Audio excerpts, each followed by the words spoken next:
Bienvenue dans le webinaire du cabinet CBA, Maître Georges-David Benayoun, avocat fiscaliste au barreau de Paris. Et aujourd'hui, on va vous parler en termes d'expatriation fiscale de la destination Israël. On a eu l'occasion de traiter parmi les sujets Dubaï, les Émirats arabes unis, le Portugal et aujourd'hui Israël avec le régime particulier de l'ALIA. Alors, qu'est-ce que le régime de l'ALIA ? Il faut savoir que, voilà, alors le régime de l'ALIA s'applique pendant une durée de 10 ans et il prévoit sur le principe une exonération, une exemption d'impôts sur les revenus de sources étrangères en Israël. Ça signifie que vous n'aurez pas d'impôts à payer sur les revenus qui proviendront soit de France, votre ancienne résidence fiscale, soit d'un autre pays. Pendant 10 ans, vous n'avez pas non plus à faire de déclaration d'impôt. Vous n'avez à faire des déclarations d'impôt uniquement si vous avez des revenus de source israélienne. Et puis, on a certaines spécificités, c'est notamment une exemption d'impôt sur les intérêts générés par les placements en devises étrangères, et cela pendant une durée de 20 ans, à condition que les placements appartenaient préalablement à votre venue en Israël et qu'ils ont été déposés dans un établissement bancaire israélien. Donc, on parle de placements en devises étrangères. Élément important sur le régime de l'ALIA, comme il se passe quasiment rien pendant 10 ans, vous allez voir que le vrai souci et les vraies questions se posent au regard de la France. Le fait qu'on n'ait pas de déclaration d'impôt sur le revenu est un peu gênant parce que lorsqu'on veut justifier d'une résidence fiscale, il faut demander à son centre des impôts un certificat, alors qu'avec une déclaration, ce serait beaucoup plus simple à le prouver. On va voir tout à l'heure, parce que c'est un élément important, la notion de résidence fiscale. Il faut savoir qu'en droit israélien, on a une disposition qui a apparu il y a maintenant à peu près 4 ans, qui exige que les personnes qui arrivent en Israël restent au moins 6 mois sur une année civile pour bénéficier de la sécurité sociale israélienne. C'est un élément important parce que vous verrez que sur la notion de résidence, on peut avoir des options différentes. Sur les demandes de déclaration de patrimoine, il se trouve que, comme pendant 10 ans, Israël n'a aucune visibilité sur vos revenus, qu'il lui arrive, alors j'ai certains clients à qui on n'a jamais demandé et d'autres qui ont reçu 2 ou 3 demandes au cours des 10 années, sans véritablement de lien avec l'importance de leur patrimoine. Donc, l'État d'Israël leur demande une déclaration de patrimoine. Il faut avoir conscience que cette déclaration de patrimoine, pendant 10 ans, elle ne peut concerner que le patrimoine israélien et pas le patrimoine étranger. Après les dividendes, qu'est-ce qui se passe ? Vous devenez résident fiscal israélien, on va dire classique, normal. Néanmoins, vous allez pouvoir bénéficier pendant quelques années d'un mécanisme qui va vous permettre de réduire légèrement votre impôt sur le revenu, une sorte de dégrèvement d'impôt forfaitaire sur la durée. Voilà sur le régime de l'ALIA. Le régime de l'ALIA, il est très proche du régime RNH portugais. Alors, c'est un peu logique parce que le régime portugais s'est inspiré du régime de l'ALIA en allant un peu plus loin et en exigeant notamment le dépôt d'une déclaration d'impôt. C'est vrai que l'absence totale de déclaration d'impôt nous gêne, nous, fiscalistes, au regard de la notion de résidence. Alors, pourquoi je vous parle de notion de résidence ? Parce que c'est pour moi l'élément le plus important et la pierre angulaire de l'imposition dans un État. Or, on a un sujet au niveau de la résidence fiscale, notamment lorsqu'on lit la convention fiscale franco-israélienne. Donc, le but de la résidence fiscale, de cette notion, est de déterminer où vous allez être imposé. Ce n'est pas parce que vous vivez en France ou ce n'est pas parce que vous vivez en Israël que vous êtes obligatoirement résident fiscal français ou résident fiscal israélien. Alors, en France, en droit interne, on a les dispositions de l'article 4B du Code général des impôts qui s'appliquent et on a les 3 grands critères, c'est-à-dire la présence d'un foyer d'habitation, le lieu de séjour principal et au niveau de l'activité professionnelle, ce qu'on appelle le centre des intérêts économiques. Alors, le foyer d'habitation, c'est relativement simple. C'est une habitation où vous pouvez vivre. Ça signifie qu'il faut qu'il y ait des meubles et il faut qu'elle soit en état d'être occupée. Mais à partir de là, c'est un foyer d'habitation. Donc, lorsque vous vous dites, tiens, je vends ma résidence principale et je vais faire mon alia, il reste mon ancienne résidence secondaire. Oui, mais votre ancienne résidence secondaire constitue un foyer d'habitation. Après, on a la notion de durée de séjour, ce qu'on appelle le séjour principal en France. Alors, contrairement à ce que pensent beaucoup de personnes, il ne suffit pas de diviser l'année en 2 et d'arriver à 6 mois. La notion est plutôt flexible et, comme tout, on va regarder un faisceau d'indices. Donc, ce n'est pas mathématique, ça dépend de beaucoup d'autres éléments. Et enfin, le centre des intérêts économiques. C'est sûrement l'élément le plus intéressant. Pourquoi? Parce que ça va permettre l'analyse des revenus et du patrimoine pour dire est-ce que je suis résident de tel ou tel pays.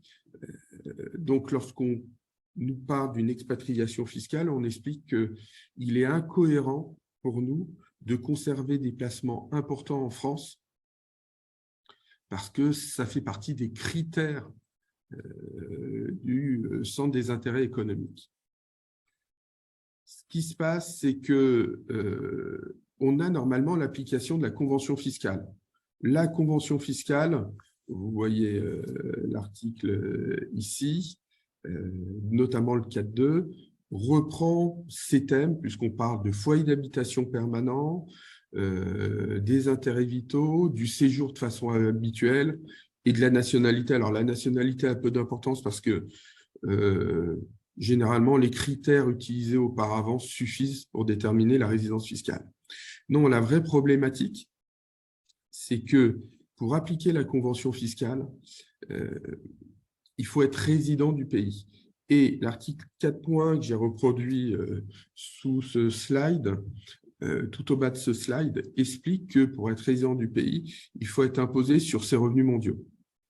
Donc, on peut s'interroger sur le fait d'appliquer les dispositions de la convention fiscale aux nouveaux résidents fiscaux israéliens qui bénéficient du régime de l'ALEA. Puisque, comme on l'a vu tout à l'heure, lorsque vous bénéficiez de ce régime, vous êtes exonéré d'impôts pendant 10 ans. Donc, si vous êtes exonéré d'impôts pendant 10 ans, ça signifie que vous n'êtes pas redevable de l'impôt au niveau mondial et donc qu'il y a une question au niveau de la détermination de la résidence fiscale.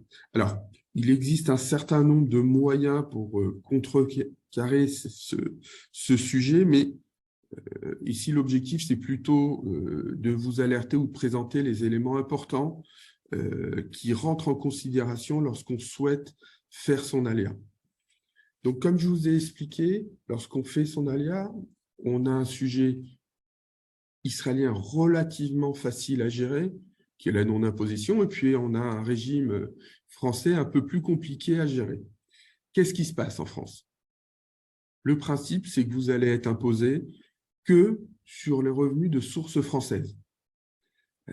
Alors, le principe d'imposition aussi, application dès le premier euro à un taux de 20%, jusqu'à peu près 27 000 euros, en réalité c'est 26 000 et quelques euros, puis au-dessus 30%. Élément très important, lorsque vous êtes non-résident fiscal français, vous ne bénéficiez plus du régime du quotient familial. Ce qui explique qu'en appliquant un taux de 20 et puis de 30% relativement rapidement dès le premier euro, vous allez vous rendre compte que le non-résident qui conserve des revenus de source française est plutôt surimposé par rapport à un résident fiscal français. Donc, il va falloir faire un peu son marché avant de partir, essayer d'optimiser tous ces sujets-là. Donc, si on détaille un peu les grandes sources les grandes catégories de revenus en France, et donc qui resteraient soumis à l'impôt français, on va avoir les revenus fonciers, donc ça veut dire location nue, mais également de location meublée de biens situés en France. Mécanisme d'imposition, 20 puis 30%, avec une spécificité, c'est que comme Israël ne bénéficie pas des exonérations liées à l'Union européenne, vous allez avoir en plus les contributions sociales. Donc, sur vos revenus fonciers, dès le départ, vous êtes imposé à 37,2%. Après, on a les salaires et les revenus professionnels de source française. Alors, ce que moi j'appelle les revenus professionnels, ce sont notamment les BNC, les BIC, les rémunérations de gérance à côté des salaires. Alors, il faut faire très, très attention puisqu'on a un mécanisme particulier d'imposition qui n'est pas celui des 20 et des 30%, mais notamment sur les salaires, c'est un mécanisme par tranche. Encore une fois, il est beaucoup plus contraignant et fiscalement dur que celui applicable à un résident fiscal français. Ce qui explique que rares sont les personnes qui, étant non-résidents, touchent des revenus importants de source française. Dès que le sujet se pose, il va y avoir une réflexion pour pouvoir optimiser cette rémunération. Et nous, on nous interroge souvent pour nous dire « je suis salarié d'une société française, mais je vis en Israël. Néanmoins, ma société veut bien que je passe aux honoraires ou néanmoins, ma société a un sujet puisqu'elle a une filiale israélienne. Est-ce que ça ne serait pas plus intéressant ?» Autre élément, les retraites publiques françaises. Alors, le principe, les retraites privées françaises ne sont pas imposables en France. Par contre, les retraites publiques restent imposables en France. Concernant les dividendes, on va avoir un mécanisme particulier de retenue à la source. Alors, lorsqu'on lit la convention fiscale, on voit que le taux d'imposition est de 15%. Néanmoins, il est indiqué que lorsque le taux d'imposition interne est inférieur aux 15%, on va appliquer le taux interne. Or, en France, depuis 2018 et Emmanuel Macron à la présidence de la République, on est passé sur un système de flat tax de 30%. Et lorsqu'on analyse la répartition du 30%, on a 12,8% d'impôt sur le revenu, 17,2% de contribution sociale. Ce qui signifie que si vous percevez des dividendes de source française, vous n'aurez qu'une seule imposition à 12,8%. Donc, c'est souvent au travers de schémas d'optimisation par les dividendes que l'on passe pour contrecarrer ce qu'on vient de voir un peu plus haut, une très forte imposition par rapport aux salaires ou aux revenus fonciers. Puis, on peut avoir des sujets de plus-value immobilière. Alors, concernant la plus-value immobilière, on va peut-être commencer par l'élément principal, la résidence principale. Que se passe-t-il? Par définition, la résidence principale, dès que vous allez poser le pied en Israël, va devenir une résidence secondaire. Et contrairement à ce qui se fait avec beaucoup de pays d'Europe, avec beaucoup de pays dans le monde, on a une disposition législative qui prévoit que lorsqu'on devient non-résident, on va avoir un délai entre 1 et 2 années pour pouvoir vendre le bien. Sauf que cette disposition ne peut pas s'appliquer aux personnes qui décident de s'installer en Israël. Pourquoi? Parce que il fallait que, pour en bénéficier, il aurait fallu qu'Israël signe 2 conventions. Une en matière de lutte contre la fraude. Cette convention a été signée par Israël et une en matière de recouvrement, elle n'a pas été signée par Israël. Donc, ça signifie qu'on est dans un cas relativement particulier sur cet aspect. Donc, vous aurez le loisir de payer de la plus-value si vous conservez votre résidence principale, qui va devenir secondaire, et que vous ne la détenez pas depuis plus de 30 ans. Parce qu'à partir du moment où ça devient une résidence secondaire et que votre résidence principale se trouve en Israël, on va rentrer dans le calcul où on va avoir une imposition en fonction de la durée de détention. Élément important, lorsqu'on est non-résident, on a un abattement spécifique de 150 000 € sur la première session qui va permettre de faire diminuer le montant de plus-value. Donc, au regard des revenus de source française, il faut regarder, analyser par rapport à la situation qui est la vôtre en qualité de résident fiscaux français et voir ce qui va se passer lorsque vous allez devenir résident fiscaux israélien. Est-ce que vous allez toujours conserver des revenus de source française ou pas? Classiquement, nos sujets tournent autour des retraites publiques, privées, des revenus fonciers, des dividendes. C'est généralement ce qu'on voit. Les sujets de bénéfices non commerciaux ou bénéfices industriels et commerciaux, on les voit très peu concernant les non-résidents parce qu'il y a une jurisprudence aujourd'hui plutôt bien établie que ça constitue un faisceau d'indices de la qualité de résidents fiscaux français. Donc, souvent, lorsque les personnes ont des BNC ou des BIC, on va être obligé, avant, s'ils souhaitent conserver cette activité, de les passer dans le cadre d'une application par rapport à la société. Voilà sur les grands principes d'imposition en France lorsque vous allez devenir résident fiscaux israélien. Et puis, j'ai souhaité vous parler un peu de la pratique et certains aspects intéressants. Alors, premier aspect intéressant, l'imposition sur la fortune ou l'impôt sur la fortune immobilière. Le fait de devenir résident fiscaux israélien peut avoir une incidence négative pour l'IFI et vous faire passer à l'impôt sur la fortune immobilière. Je m'explique. Aujourd'hui, vous êtes résident fiscaux français, vous êtes à la limite des 1,3 million qui est le seuil d'application de l'IFI. Vous avez par exemple 1,1 million ou 1,2 million. Et donc, vous ne payez pas l'IFI. Sauf que le jour où vous allez faire votre alia, si vous conservez ce bien français, vous allez perdre l'abattement de 30% sur votre résidence principale. Donc, automatiquement, de 1,2 million, 1,1 million, vous allez repasser, vraisemblablement, il faut faire le calcul, mais à plus d'1,3 million et donc à une imposition à l'IFI. Donc, il faut faire très, très attention. Parce que si vous êtes résident fiscal israélien, vous pouvez être soumis à l'IFI sur vos biens détenus directement et indirectement en France. Directement parce que vous êtes propriétaire avec votre épouse, vos enfants du bien, ou indirectement parce que entre le bien et vous, il y a notamment une société civile immobilière. Donc, on a tous ces calculs à faire pour regarder si vous bénéficiez ou pas d'une imposition à l'IFI. Puis, on a le cas du dirigeant d'une entreprise française. Alors, pourquoi j'ai souhaité parler de ça? Parce que lui, avant le départ, il va être soumis à ce qu'on appelle l'exit tax. L'exit tax, c'est l'imposition sur les plus-values latentes de titres de sociétés soumises à l'IS, qu'elles soient d'exploitation ou immobilière.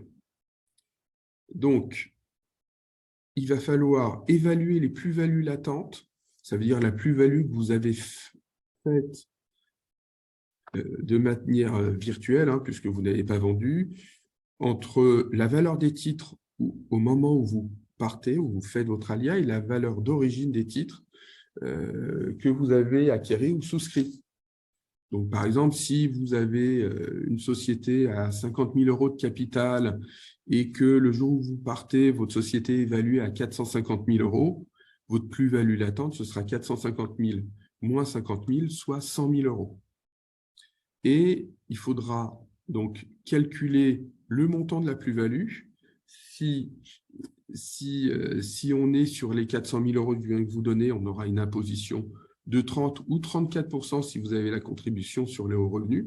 somme qu'il va falloir donner en garantie à l'État, puisque vous partez et eux n'auront plus de possibilité, si vous ne voulez pas payer, vous êtes à l'étranger, n'auront plus la possibilité d'aller vous chercher. Donc, il faut donner des garanties. Moi, j'ai l'habitude de demander à mes clients de donner des garanties sous forme de nantissement sur des parts sociales, parce que par définition, on parle de part sociale. C'est plutôt la bonne chose à faire parce que vous n'avez pas besoin d'immobiliser de l'argent pour pouvoir répondre à cette problématique. Donc, on a ce sujet-là d'exit tax. Et pourquoi il est important? Parce que, comme pour la résidence principale, on va appliquer ce régime de l'exit tax de 3 manières différentes. Première manière, si vous êtes non-résident fiscaux français, mais que vous résidez en Europe, on a un régime particulier. Et après, si vous résidez hors d'Europe, dans des pays qui ont signé ou qui n'ont pas signé les 2 conventions dont je vous parlais avec Israël, avec la France. Comme Israël ne l'a pas signé, même chose, on a une certaine contrainte qui est que vous devrez déposer votre dossier d'exit tax au moins 3 mois avant de partir. Ce qui signifie que nous, à l'heure actuelle, on est sur la destination Israël, sur des départs en fin d'année, on doit déposer pour des dirigeants d'entreprise les déclarations d'exit tax au plus tard le 30 septembre. Autre élément pour le dirigeant d'entreprise, comme je vous ai expliqué, il coûte très cher de conserver une rémunération importante. Donc, le dirigeant va avoir tendance à faire du dividende, parce qu'on a vu que c'est plus 30, mais plutôt 12,8% d'imposition. Et puis, indépendamment du dividende, il peut être aussi amené à créer une société israélienne qui va facturer sa société française. Alors, attention, il y a beaucoup de contrôle de la part de l'administration fiscale française.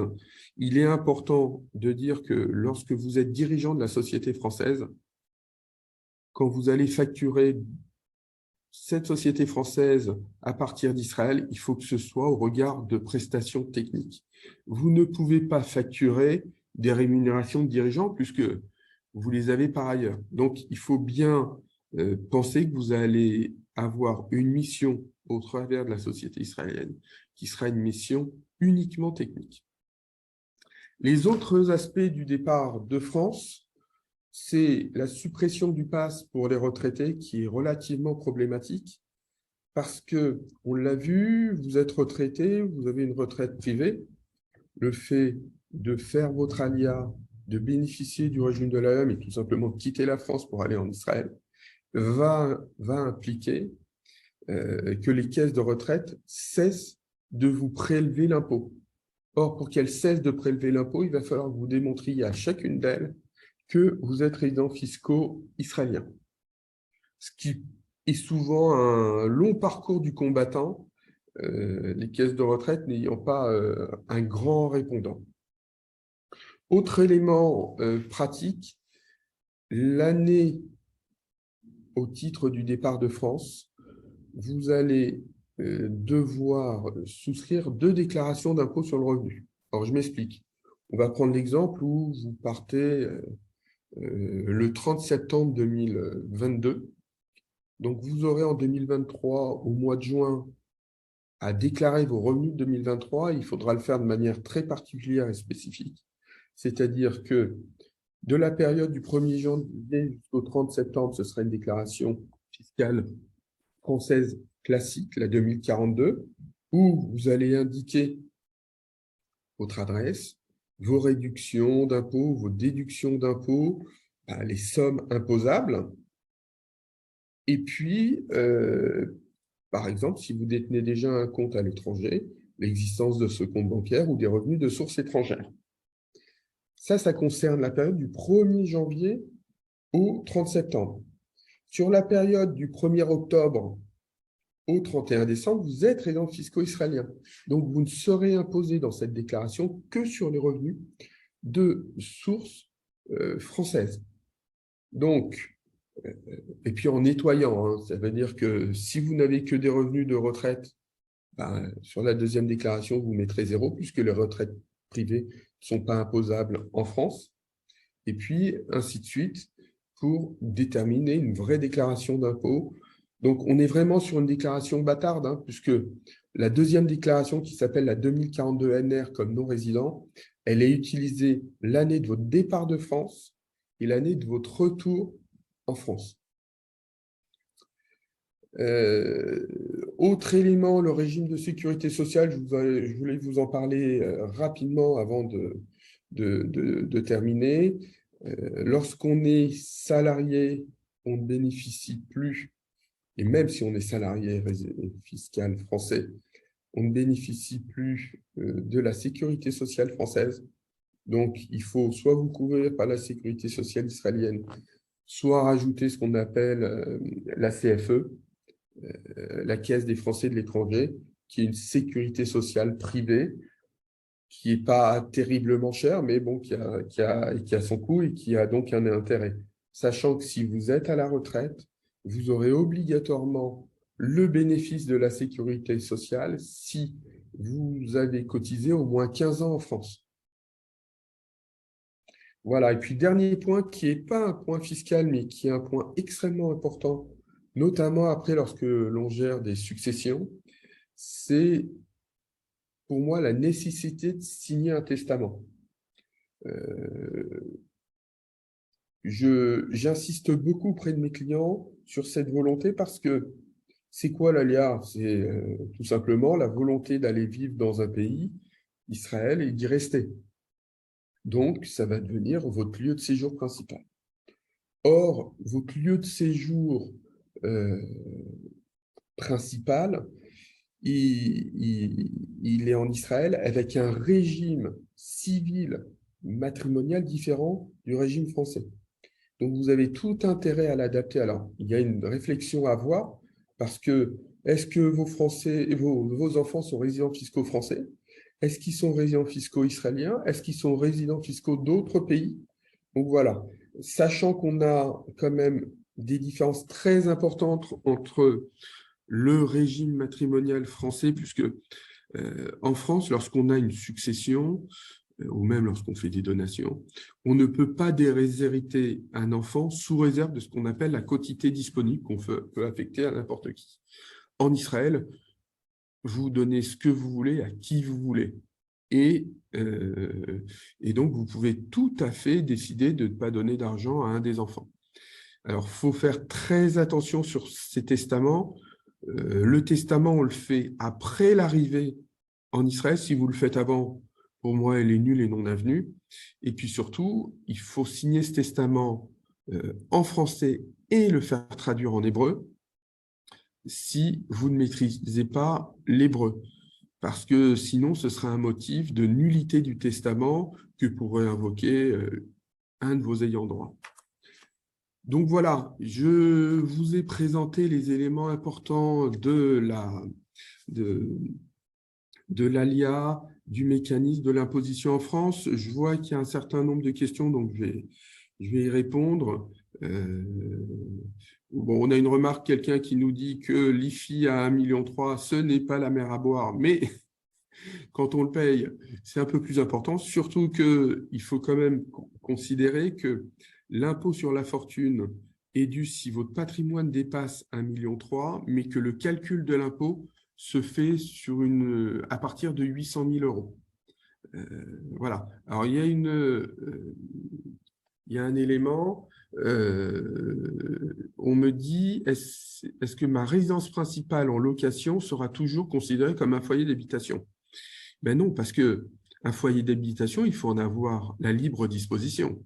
Alors, si vous le mettez en Airbnb et que vous le louez 3 mois ou même 8 mois par an, on pourra considérer que vous avez un foyer d'habitation. Maintenant, si vous le donnez en gestion à un cabinet en lui disant « vous pouvez louer toute l'année », et ben, ce ne sera plus un foyer d'habitation pour vous, puisque vous n'aurez plus la libre disposition de pouvoir y aller, et même ce sera quasiment interdit d'y aller, puisque vous serez engagé à l'avoir loué.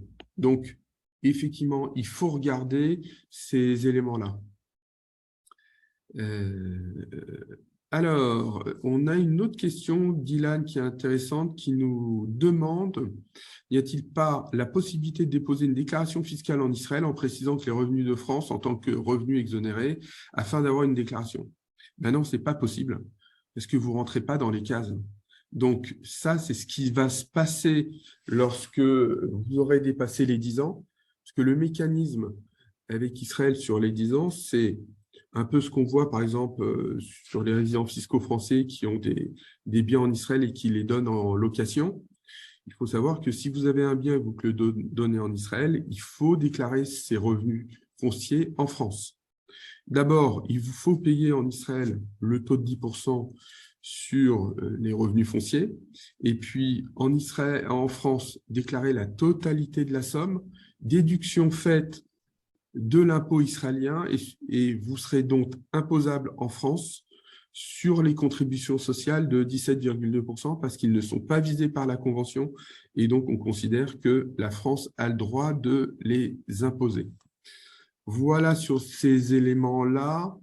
Alors, on pose une question un peu amusante. Êtes-vous certain qu'un testament rédigé en français puisse faire l'objet d'une nullité? Non, la nullité, c'est lorsque le testament est signé et rédigé en hébreu.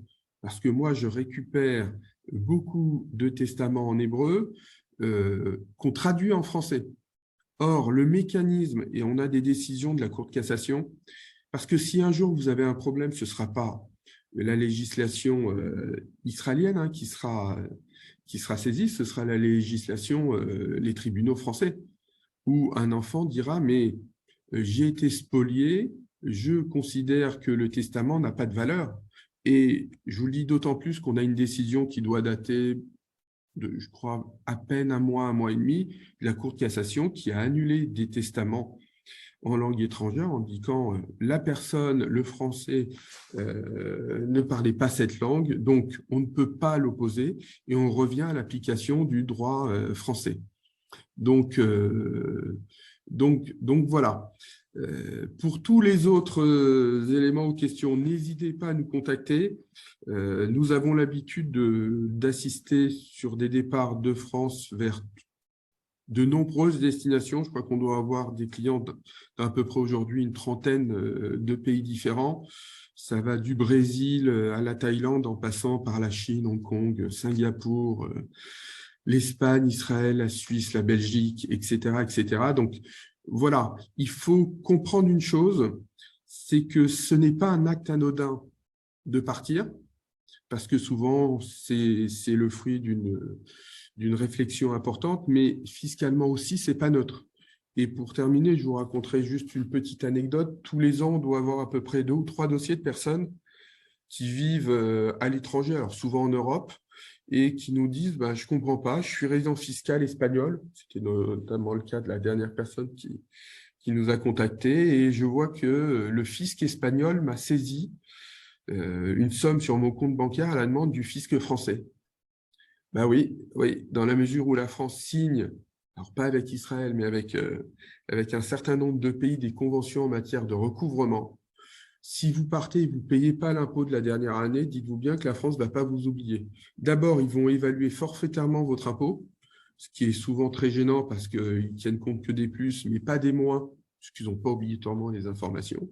Et après, vous aurez une mauvaise surprise de voir que votre nouveau pays vous connaît sous un angle un peu compliqué et différent en effectuant une saisie sur vos comptes. Donc, voilà, on a des incidences. Elles peuvent être plus ou moins importantes selon qu'on soit retraité, en activité avec des revenus de source française ou uniquement des revenus de source israélienne. Donc, il faut se poser des questions pour éviter de rencontrer des problèmes après votre départ. Voilà, je vous remercie d'avoir assisté à ce webinaire et puis je vous donne rendez-vous pour un prochain webinaire. Merci, bonne journée.